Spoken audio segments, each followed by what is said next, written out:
Seandainya hari ini hanya Engkau akan menerima satu doa, maka kabulkanlah doa pemimpin negeri kami, karena doanya pasti akan berdampak kepada segenap dan seluruh warga bangsa dan negerinya.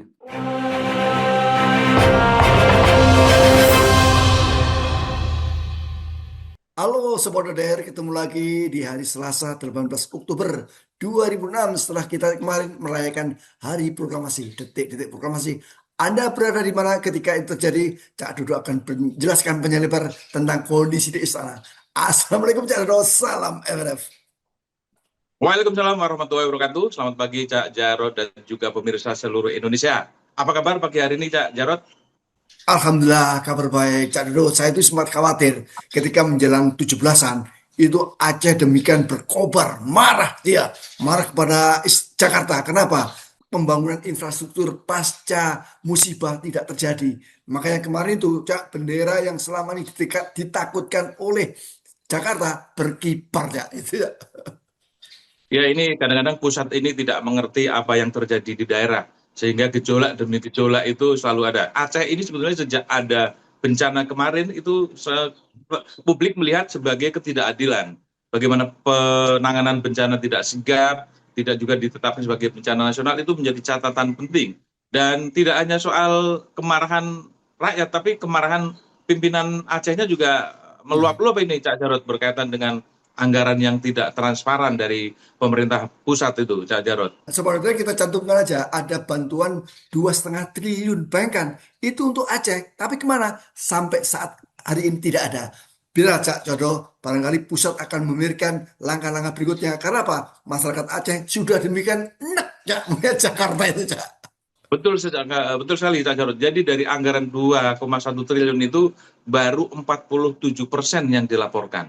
53% kemana itu? Jadi wah, ini kalau negara dikelola oleh orang-orang seperti ini rusak ini.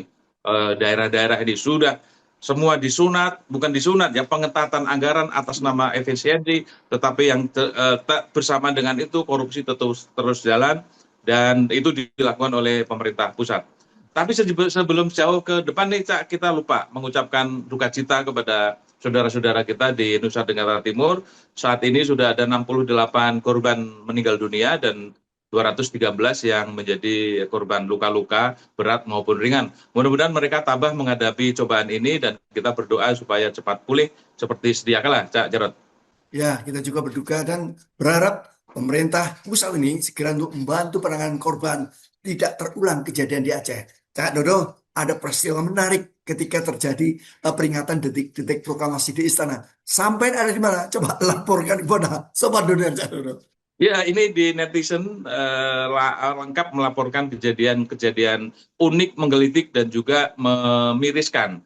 Bukan memiriskan ya, kita prihatin ada mantan presiden yang rasanya ya kalau boleh diterjemahkan oleh publik, ini mantan presiden yang kelihatannya tidak ikhlas turun dari jabatan presiden. Maka diisi dengan cara berkeliling ke Nusantara, ingin mendapatkan tepuk tangan dan juga puja-puji di berbagai masyarakat. Tidak hanya itu, di istana pada saat peringatan 17 Agustus 2026 atau ulang tahun Republik Indonesia yang ke-81, Pak Jokowi duduk berdampingan duduk mengapit Presiden Prabowo. Sebelah kiri Pak Jokowi, sebelah tengahnya Prabowo, dan sebelah kanannya adalah Gibran Rakabuming Raka. Dan itu viral dan semua pendapat netizen itu lucu-lucu dan kasihan. Jadi, tapi kalau kita melihat secara sepintas, memang itu pemandangan yang kurang etis ya, kurang elok. Bagaimana seorang mantan presiden duduk bersama presiden yang kemudian menimbulkan tafsir yang berbeda-beda. Ini maksudnya apa? Apakah ini ingin eksis kembali atau ini sebagai sinyal keras kepada Presiden Prabowo bahwa hati-hati diapit kiri kanan oleh Jokowi dan Gibran dalam menghadapi pemilu 2029. Intinya ingin menyampaikan pesan bahwa Prabowo tidak bisa berkutik lagi. Kiri kanan sudah dibendung oleh dua kekuatan yang sekarang sedang terus dipupuk kekuatan itu di seluruh Indonesia, dan ternyata para termulnya masih sangat solid dan masih sangat mendukung seperti sebagaimana saat Presiden Jokowi menjabat sebagai presiden aktif. Salah satunya seperti itu, Cak, terjemahannya. Saudara, ini ada perspektif berbeda diungkapkan oleh pakar hukum tata negara Jimmy Asidik. Dia menyebut ini bukan hanya diapit oleh Prabowo, si Jokowi dan Gibran. Kenapa? Ada keluarga besarnya, ada istrinya si Iriana, Jokowi dan istrinya Gibran itu berada di tengah-tengah. Artinya Prabowo diapit oleh keluarga besar. Ini tidak apa kalau istrinya Jimmy ini Prabowo tidak tepat berada di tengah-tengah keluarga besar Jokowi. Jadi bukan hanya diapit Prabowo, Jokowi dan Gibran, tapi ada istri masing-masing, Cak. Ini memiriskan kalau menurut saya, Cak. Betul sekali, tafsirnya ternyata macam-macam. Bisa juga ditafsirkan seperti itu. Artinya justru Prabowo asing di tengah-tengah kedua keluarga besar itu ya. Keluarga Jokowi dan keluarga Gibran bersama istrinya masing-masing. Sementara Prabowo sendiri kan seperti orang asing situ. Kan kebalik-balik terjemahannya. Kejadiannya jadi terbalik-balik. Padahal sesungguhnya presidennya adalah Prabowo Subianto yang tentu memiliki kekuasaan dan kekuatan lebih besar, sangat besar bahkan seperti itu. Tetapi begini, Cak, kalau kita harus jujur bahwa kejadian itu bukan tanpa sadar, bukan tiba-tiba atau bukan rekayasa. Itu adalah kejadian yang memang harus seperti itu karena pertama dua mantan presiden itu tidak hadir. Pertama mantan presiden Megawati tidak hadir dan dia hanya menitipkan pesan kepada anaknya Puan Maharani. Nah, mantan presiden Megawati hadir dalam upacara 17 Agustus di kantor DPP PDIP Lenteng Agung.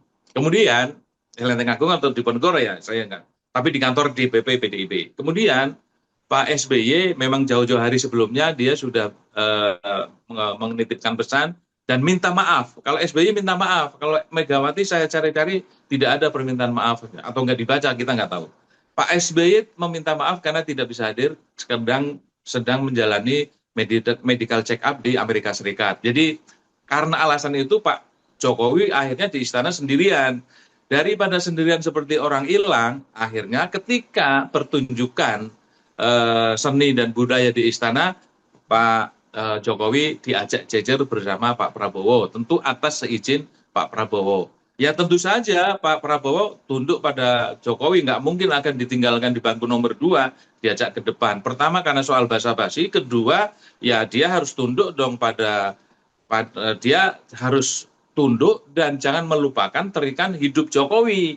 Kan seperti itu terjemahannya. Dan oleh karena itu penjelasan itu mudah-mudahan bisa mendinginkan suasana batin di dunia medsos bahwa itu bukan karena Pak Jokowi ingin eksis, tetapi bahwa masyarakat menerjemahkan Pak Jokowi ingin eksis atau Pak Jokowi ingin menunjukkan kepada publik bahwa dia memiliki kekuatan yang lebih besar kiri Jokowi kanan Gibran atau sebaliknya, itu sah-sah saja kalau publik menerjemahkan seperti itu. Nah kita lihat aja dalam perjalanan politik ke depan seperti apa, apakah nanti Pak Prabowo betul-betul tenggelam oleh dominasi keluarga Jokowi atau akan bergabung lagi atau tercerai-berai, kita tidak tahu. Yang jelas seluruh tontonan di layar TV maupun layar handphone kita tentang perilaku politik kita memang layak disimak dan menarik untuk dikomentari. Jadi sebenarnya peristiwa ini, detik-detik proklamasi terjadi hanya beberapa minggu kalau nggak salah. Ketika gimana si Jokowi protes keras melihat anaknya Gibran Raka Buming Raka yang dipaksa, saya menyebutnya dipaksa untuk duduk sebagai wakil presiden. Ternyata dalam sidang kabinet dia disebariskan dengan para menteri. Dia protes, kenapa Gibran anakku tersayang, ini menurut versi saya, anakku tersayang kok duduk dengan menteri, kan ada undang-undang yang sudah mengatur. Ini maksudnya ada undang-undang tentang keprotokolan. Nah, memang diatur bagaimana duduk seorang presiden, bagaimana dengan wakilnya, bagaimana dengan menteri. Itu memang disengaja, tidak apapun disengaja dan melanggar undang-undang. Tapi kali ini saya belum mendengar komentar Jokowi ketika dia punya kesempatan duduk sebaris mengapit keluarga besarnya mengapit Prabowo.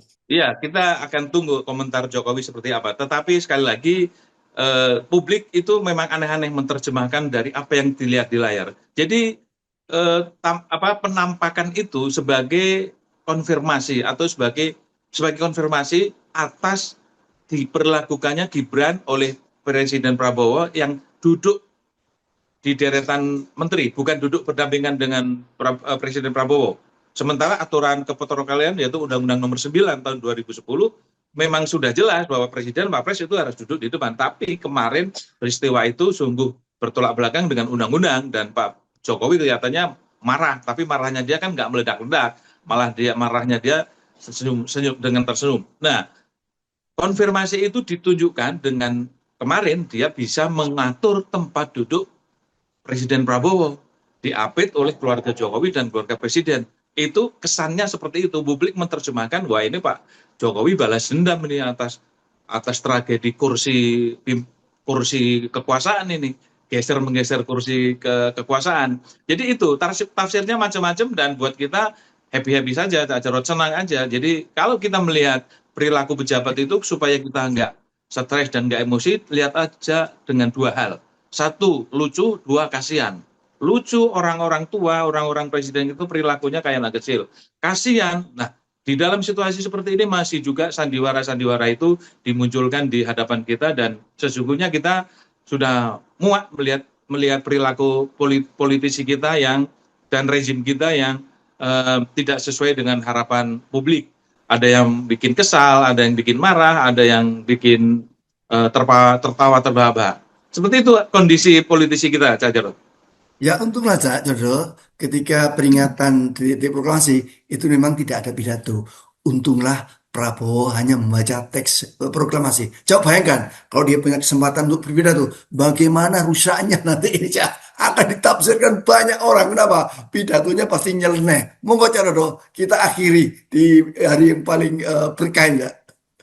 Ya, sekali lagi kita ingin membantu menjelaskan istana bahwa tempat duduk kemarin yang viral antara Jokowi, Prabowo, dan Gibran itu adalah situasional dan aturan kepetroleran memungkinkan untuk itu dan itu biasanya dilakukan saat upacara resmi sudah selesai. Biasanya kan ada pertunjukan dari masyarakat Indonesia, pertunjukan budaya, seni dan lain sebagainya dan itu boleh diatur sedemikian rupa termasuk seperti yang kemarin terlihat oleh kita semua. Itu kelihatannya istana sangat khawatir yang berlebihan karena hampir 10 kali pidato 11 kalinya nyeleneh pidatonya. Kelihatannya sudah 10 kali pidato 11 kali pidatonya nyeleneh karena tidak berdasarkan teks.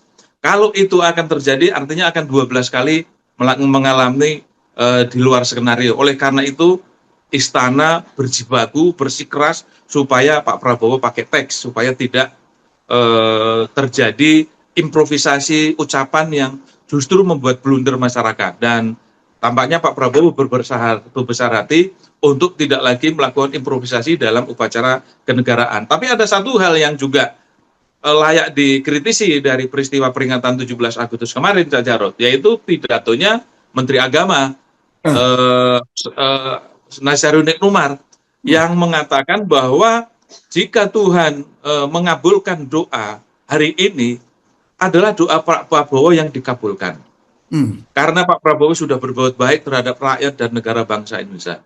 Ini publik juga ramai nih, Cak Jarod. Ini Nazaruddin Umar sudah melebihi Tuhan, sudah memilih dan memilah doa mana yang dikabulkan. Dan ini aneh, seorang Menteri Agama menyampaikan pidato seperti itu doa penutup atau pidato itu ya? Doa penutup ya. Yang Nazaruddin Umar itu diterjemahkan sebagai penjilat nomor wahid di saat peringatan 17 Agustus 45 dan ini sampai hari ini masih ramai tentang pernyataan Nazaruddin Umar berkaitan dengan doa satu-satunya yang dikabulkan oleh Tuhan Yang Maha Esa, Allah Subhanahu wa taala. Berarti gini Cak Dodo, kalau Prabowo menyebut dia sendiri di angka 9 hanya kesempurnaan milik Allah 10, artinya si Menteri Agama ini berada di antara tengah-tengah antara Prabowo dengan Tuhan. Berapa nilainya? 9,5. Tapi saudara-saudara, Assalamualaikum warahmatullahi wabarakatuh. Salam. Waalaikumsalam warahmatullahi wabarakatuh. Selamat pagi dan salam freedom and fairness. Seandainya hari ini hanya Engkau akan menerima satu doa, maka kabulkanlah doa pemimpin negeri kami. karena doanya pasti akan berdampak kepada segenap dan seluruh warga bangsa dan negerinya.